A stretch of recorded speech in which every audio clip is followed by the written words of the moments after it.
નમસ્કાર, વિદ્યા ગુજરાતીના જ્યોતિષ ચેનલમાં આપનું સ્વાગત છે. મિત્રો, વર્ષ 2026 કેવું રહેશે તેને લઈને સૌના મનમાં એક ઉત્સુકતા રહે છે અને આ માટે લોકો વાર્ષિક રાશિ પર જરૂર નજર કરે છે. તો આવો જાણીએ કન્યા રાશિના જાતકો માટે કેવું રહેશે 2026નું વાર્ષિક રાશિફળ. ચંદ્ર રાશિ અનુસાર કન્યા રાશિમાં વર્ષ 2026માં ગુરુ પહેલા 10મા ઘરમાં, પછી જૂનથી 11મા ઘરમાં અને પછી 12મા ઘરમાં ગોચર કરશે. 10મું ઘર કર્મનું ઘર છે, 11મું ઘર આવકનું ઘર છે અને 12મું ઘર ખર્ચનું ઘર છે. વિદેશ અને મોક્ષનું ઘર છે. જો આપણે શનિદેવ વિશે વાત કરીએ તો તે આખા વર્ષ દરમિયાન તમારી કુંડળીના 7મા ઘરમાં રહેશે, જ્યારે રાહુ અને કેતુ અનુક્રમે 6ઠા અને 12મા ઘરમાં સ્થિત છે. રાહુ અને ગુરુ કુંડળીમાં તારણહાર છે. તો ચાલો જાણીએ કન્યા રાશિ માટે કેવું રહેશે વાર્ષિક રાશિફળ. વર્ષ 2026માં કન્યા રાશિની નોકરી, વેપાર અને અભ્યાસ. નોકરીની દ્રષ્ટિએ 6ઠા ઘરમાં રાહુ હોવાથી મુશ્કેલ કાર્યો સરળતાથી પૂરા થશે અને તમને નફો થશે, પરંતુ આ સફળતા અસ્થિર હોઈ શકે છે.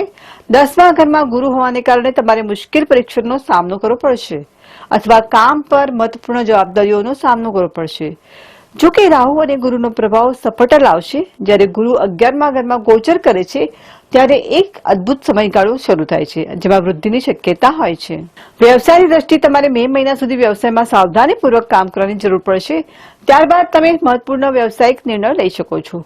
ધીરજપૂર્વક કામ કરવાથી સકારાત્મક પરિણામો મળશે. જો કે જૂનથી ગુરુનું 11મા ઘરમાં ગોચર અનુકૂળ સમયગાળાની શરૂઆત કરશે. તમે તમારા કાર્યમાં સફળતા પ્રાપ્ત કરશો અને નફાકારક સોદા પણ સુરક્ષિત રહેશે. ઓક્ટોબર પછી જોખમ લેવાનું ટાળો. અભ્યાસની દ્રષ્ટિએ જોઈએ તો શનિ અને રાહુના કારણે સફળતા ફક્ત સખત મહેનત પછી જ મળશે. અભ્યાસમાં સફળતા તમારા સ્વાસ્થ્ય પર પણ નિર્ભર કરશે. 10મા ઘરમાં ગુરુને વ્યવસાયિક અભ્યાસક્રમ કરતા વિદ્યાર્થીઓ માટે વધુ પ્રયત્નોની જરૂર પડશે, પરંતુ પરિણામો સારા રહેશે. 11મા ભાવમાં ગુરુ જૂન મહિનામાં અભ્યાસના તમામ પ્રકારનો સહયોગ આપશે. જો કે ઓક્ટોબર પછી સમય વધુ પડકારજનક બની શકે છે, તેથી હવે ધ્યાન આપવાનું શરૂ કરો અને 2026 શિક્ષણ માટે ખૂબ સારું રહી શકે છે. ખાસ કરીને વર્ષના મધ્યમાં તમારા પ્રયત્નો ચાલુ રાખો અને તમારા સ્વાસ્થ્યને પ્રાથમિકતા આપો. વર્ષ 2026માં કન્યા રાશિનું દાંપત્ય જીવન, પરિવાર અને લવ લાઈફ. પરિવારની દ્રષ્ટિએ ગુરુ ગ્રહનો પ્રભાવ આખા વર્ષ દરમિયાન સકારાત્મક પરિણામો લાવશે. ગુરુ ગ્રહના કારણે સંવાદિતા અને સુમેળ વધશે. કોઈ મોટી સમસ્યાઓની અપેક્ષા નથી. જો કે ચોથા ભાવે શનિની 10મી દ્રષ્ટિ વર્ષ દરમિયાન કેટલીક નાની સમસ્યાઓનું કારણ બની શકે છે. ગુરુ ગ્રસ્ત જીવન માટે રક્ષણાત્મક વર્ષ તરીકે કાર્ય કરશે. વૈવાહિક જીવન. આખા વર્ષ દરમિયાન 7મા ભાવમાં શનિની હાજરીને કારણે વૈવાહિક જીવન થોડું નબળું રહી શકે છે. તમારા જીવનસાથીનો અસંતોષ અથવા નાજુક સ્વાસ્થ્ય શક્ય છે. શનિના નકારાત્મક પ્રભાવના ઘટાડવા માટે આખા વર્ષ દરમિયાન એકબીજાના સ્વાસ્થ્યની લાગણીઓનું ધ્યાન રાખો. જૂનથી શરૂ કરીને ગુરુ સગાઈ અથવા લગ્ન સંબંધિત બાબતોમાં આગળ વધવામાં મદદ કરશે. બાળકોની દ્રષ્ટિએ આ વર્ષે તમને સંતાન પ્રાપ્ત થઈ શકે છે. તમારા બાળક વિશેની કોઈ પણ ચિંતાઓ દૂર થશે. જો કે તમારે તમારા બાળકના કરિયર પર વધુ ધ્યાન આપવાની જરૂર છે. Love life. 7મા ભાવમાં શનિ હોવાને કારણે તમારા સંબંધોમાં ગંભીરતા જાળવી રાખો. બેદરકાર લોકોના સંબંધોમાં કડવાશ આવી શકે છે. સંબંધોને મર્યાદામાં રાખો અને બિનજરૂરી જીત ટાળો. જો કે પ્રેમ લગ્નમાં રસ ધરાવતા લોકો જૂન મહિનામાં ગુરુના 11મા ભાવમાં ગોચર દરમિયાન પ્રયાસો કરે તો તેમને સફળતા મળી શકે છે. વર્ષ 2026માં કન્યા રાશિની આર્થિક સ્થિતિ અને રોકાણ. આવકની દ્રષ્ટિએ ધન, ઘર અને ગુરુના સ્વામીની સ્થિતિ તમારા નાણાકીય જીવનમાં નોંધપાત્ર સુધારો કરશે. સખત મહેનતથી વધુ સારા પરિણામ મળી શકશે. આ તમારી સંપત્તિમાં વધારવામાં મદદરૂપ છે.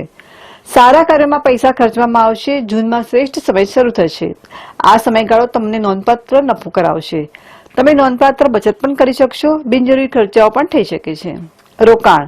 જો તમે રોકાણ કરવાનું વિચારી રહ્યા છો તો લાંબા ગાળાની યોજનામાં રોકાણ કરો અથવા સોનું ખરીદો.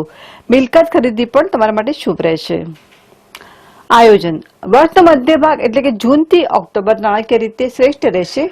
જો શનિની સ્થિતિ અનુકૂળ ન હોય તો તમારે હમણાં જ બચત યોજના બનાવવાની જરૂર પડશે, કારણ કે શનિ સમસ્યાઓનું કારણ બની શકે છે. જો કે તમે ગુરુ માટે પગલાં લેશો તો તમે મુશ્કેલીથી બચી શકશો. વર્ષ 2026માં કન્યા રાશિ વાળાનું આરોગ્ય. આરોગ્યની દ્રષ્ટિએ શનિની 7મ દ્રષ્ટિ લગ્નના ભાવ પર છે, જે આરોગ્ય બગાડી શકે છે. સુસ્તી, થાક, શરીર અને સાંધાનો દુખાવો જેવી સમસ્યાઓ પણ થઈ શકે છે. જેમને શ્વાસ લેવામાં તકલીફ હોય કે ફેફસાની પરેશાની છે તેઓ વિશેષ ધ્યાન આપે. જો કે જૂનમાં બૃહસ્પતિનો એકાદશ ભાવમાં ગોચર તુલનાત્મક રૂપથી સારું પરિણામ આપશે. સાવધાની. આળસને હાવી ન થવા દો, ખાનપાન સંતુલિત રાખો અને ધૈર્યપૂર્વક જીવન વ્યતીત કરો. ખાતી વખતે ધ્યાન રાખો કે શું ખાઈ રહ્યા છો અને શું ખાવાથી તમને નુકસાન થઈ શકે તે ધ્યાન રાખો. તમને સલાહ છે કે પગપાળા ચાલો, યોગ કે વ્યાયામ નિયમિત કરો. 2026માં શ્વાસ પ્રત્યે સતત જાગૃત રહેવું પડશે. કન્યા રાશિ માટે 2026ના જ્યોતિષ ઉપાય. શનિવારે સાંજે શનિ મંદિરમાં છાયાદાન કરો. બુધવારે કન્યાઓને ભોજન કરાવો અથવા ગાયોને લીલો ઘાસ ખવડાવો.